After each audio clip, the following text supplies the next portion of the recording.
عمل میں لائی گئی ہے، تاثر یہ آ رہا ہے کہ شاید یہ کسی سمجھوتے یا ڈیل کا شاخسانہ ہے۔ پاکستان پیپلز پارٹی اس پہ کیا سمجھتی ہے، اور بطور پولیٹیکل ورکر اور پاکستان کی پولیٹیکل ہسٹری دیکھتے ہوئے آپ کیا سمجھتے ہیں کہ اب حکومت کے پاس کوئی جواز نہیں تھا انہیں مزید قید میں رکھنے کا، یا واقعی یہ ایک سمجھوتا ہوا ہے اور جس کے بعد وہ آئی ہیں؟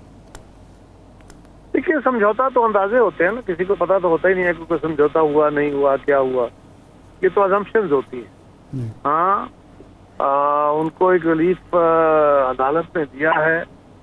کچھ لوگوں کی اس پہ یہ بھی رائے ہے کہ یہ کوئی جو عدالتی ماحول اب بنا ہے اس کی وجہ سے ہوا ہے۔ کچھ لوگوں کا خیال ہے کہ نہیں، بڑا عرصہ ہو گیا تھا، ان کو بیل ملنی تھی، بیل ہی ملی ہے نا، تو کیس ختم نہیں ہوا۔ ہاں جی، اس طرح کی ملی جلی رائے ہے۔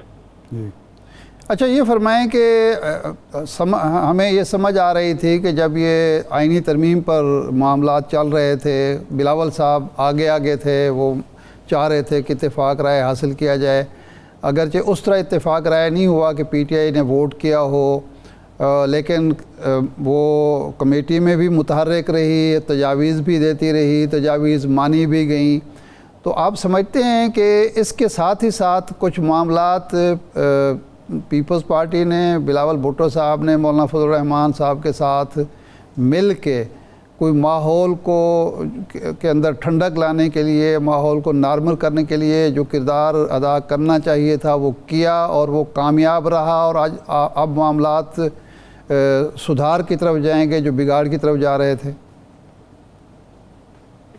کچھ چیزیں تو چاہتا، میں کوئی گواہ تو نہیں ہوں، لیکن کچھ چیزیں آپ کی طرح میں بھی ازیوم کر سکتا ہوں، اندازہ لگا سکتا ہوں۔ جی، وہ یہ ہے کہ مولانا فضل الرحمان صاحب کو بلاول صاحب نے مسلسل انگیج کیے رکھا، جی، اور ان کے ساتھ ایک ایک پوائنٹ پہ مشورہ کیا، ان سے رائے لی، ان کی رائے کو وزن دیا، ان کی رائے کو حکومت کے سامنے رکھا، سب کے سامنے رکھ کے انہوں نے ان کی رائے کو منوایا۔ اسی طرح مولانا جو رائے لیتے تھے پیپلز پارٹی سے، وہ لے کے پی ٹی آئی کے پاس جاتے تھے۔ تو یہ ایک جو ایکسرسائز تھی، اس سے بہرحال جو ماحول میں شدت اور تناؤ بہت زیادہ تھا وہ کم رہا۔ مولانا نے بڑی اس پہ حکمت کے ساتھ آگے بڑھے، اور اس کے نتیجے میں بھی تلخی کم ہوئی۔ پیپلز پارٹی کی طرف سے بار بار اس بات کا اظہار کیا بلاول نے کہ ہم چاہتے ہیں کہ پی ٹی آئی بھی آن بورڈ ہو جائے، اور ان کی رائے مان لی گئی۔ ہمیں یہ پتا تھا کہ پی ٹی آئی ووٹ تو نہیں کرے گی کسی صورت میں۔ انہوں نے مولانا فضل الرحمان صاحب کی جو امینڈمنٹ تھی ان کو تو اپوز نہیں کیا، لیکن جو ہماری گورنمنٹ کی طرف سے جو تھی اس کے خلاف بھی ووٹ کیا انہوں نے، تھوڑا ہی کیا لیکن کیا، علامتی صحیح۔ اور ہمیں یہ اندازہ تھا کہ پی ٹی آئی کسی صورت میں ووٹ نہیں کرے گی۔ وہ جب بھی کمیٹی میں بیٹھیں گے تو ان کو ماننا پڑے گا کہ کمیٹی میں باقی جماعتیں بیٹھی ہوتی ہیں، اور کمیٹی کے لوگوں کا مجبوری ہے کہ وہ بیچارے کیا کریں، کیونکہ اگر کہ آپ سے فرض کرے 4 اعتراض کیے اور آپ کے چاروں اعتراض قبول کر کے ختم کر دیے گئے، تو اب آپ کے پاس کیا راستہ رہ جاتا ہے سوائے اس کے کہ آپ کہیں اچھا جی ہاں یہی کچھ ہوا۔ قاہرہ صاحب جو آپ بات کر رہے ہیں یہ بڑی امپورٹنٹ بات ہے۔ ایک منٹ کا، کمیٹی کی جو میٹنگ ہوئی، اس میٹنگ کے اندر انہوں نے باقاعدہ آگے کہا کہ جی جو ہمارے تحفظات تھے وہ تو دور ہو گئے، اب ہمیں کوئی اعتراض نہیں ہے، اب ہمیں بانی پی ٹی آئی سے اجازت لینی ہے، ان کو ان سے کانسنٹ لینی ہے۔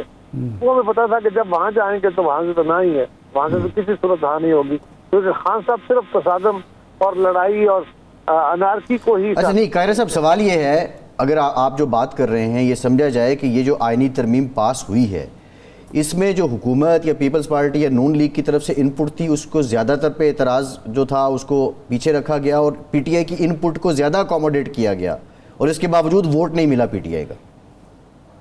میں نے عرض کیا نا کہ آپ کسی ممبر سے پوچھیے، کمیٹی ممبر سے، جب پی ٹی آئی نے آخری میٹنگ کے اندر آ کے باقاعدہ یہ بات کہی کہ جو ہمارے تحفظات تھے regarding constitutional court, regarding age of ججز اور ریگارڈنگ ملٹری ٹرائل، وہ ختم ہو گئے ہیں، اب ہمیں کوئی اعتراض نہیں ہے۔ This was the birding of P T I leaders. اس کے بعد وہ جا کے خان صاحب سے ملے اور واپس آ کے پھر کہا کہ پریس کانفرنس کی کہ جناب خان صاحب نے اس پہ بڑا مثبت رویہ اختیار کیا ہے اور انہوں نے بڑا اس کو مثبت رنگ میں دیکھا ہے، لیکن ایک آدھ میٹنگ اور میں یہ معاملہ ٹھیک ہو جائے گا.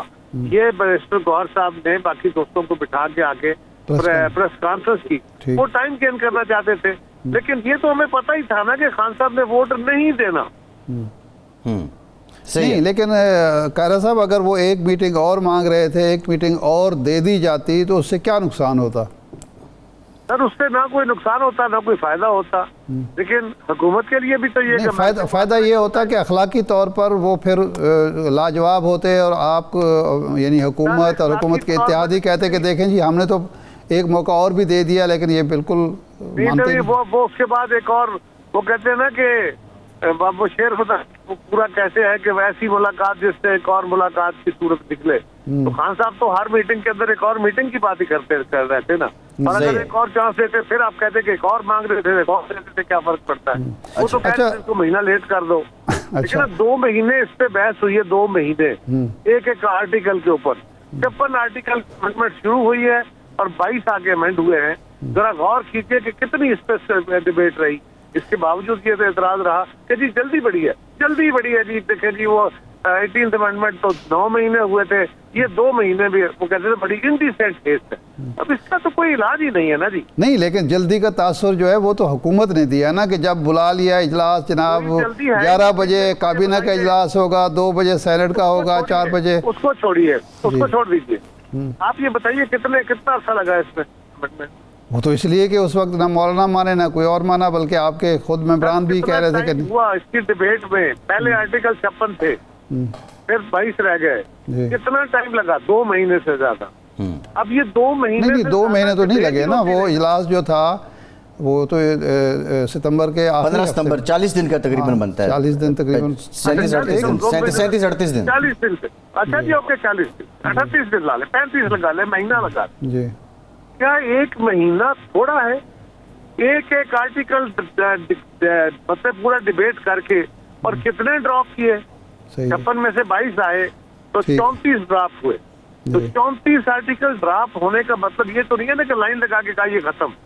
باقاعدہ اس کو ڈسکس کر کے ختم کیا گیا. اچھا یہ فرمائیں, ڈیبیٹ ان کی طرف سے ہے, یہ بالکل ایک بودی ڈیبیٹ تھی, اور انفارچونیٹلی یہ سوشل میڈیا پہ آیا اور ہمارا فارمل میڈیا بھی اسی ڈیبیٹ کو لے کے بھاگ پڑا. کسی نے یہ نہیں سوچا کہ بھائی 56 میں سے 22 آرٹیکل اگر رکھے گئے ہیں تو کتنی ڈیبیٹ کے بعد نہیں قاہرہ صاحب یہ بات نہیں ہے. دیکھیں خود اب بھی بلاول صاحب یہ کہہ رہے ہیں کہ بعض ایشوز پہ جو ترامیم تھی ہم نے مولانا فضل الرحمان صاحب سے مل کر ان کو روکا, اور مولانا فضل الرحمان صاحب نے کہا کہ جب میں نے وہ کالا لفافہ کھولا تو اس میں ایک کالا ناگ بیٹھا ہوا تھا. تو اتنی خطرناک ترامیم آئی کہاں سے تھیں؟ کیونکہ آپ تو ظاہر ہے آپ کو ایک لفافہ ملا, آپ نے پڑھا اور مولانا فضل الرحمان کو بھیج دیا, تو آخر کچھ خطرناک تھا جس کی وجہ سے آپ کو پیچھے ہٹنا پڑا اور 56 میں سے 22 لینی پڑی.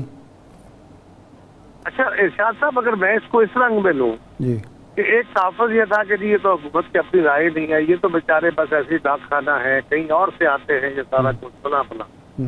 اب سوال میرا آپ سے یہ ہے, دونوں آپ سے ہے, کہ جو آرٹیکل پاس ہوئے ہیں یہ ان میں کون سی چیز ہے جو وہاں سے آئی تھی جس کے بارے میں ابھی بھی آپ اشارہ کر رہے ہیں, وہ کون سا آرٹیکل ہے؟ اور اگر باقی آرٹیکل ڈراپ ہو گئے تو پھر کس نے ڈکٹیشن لی, کون سی ڈکٹیشن؟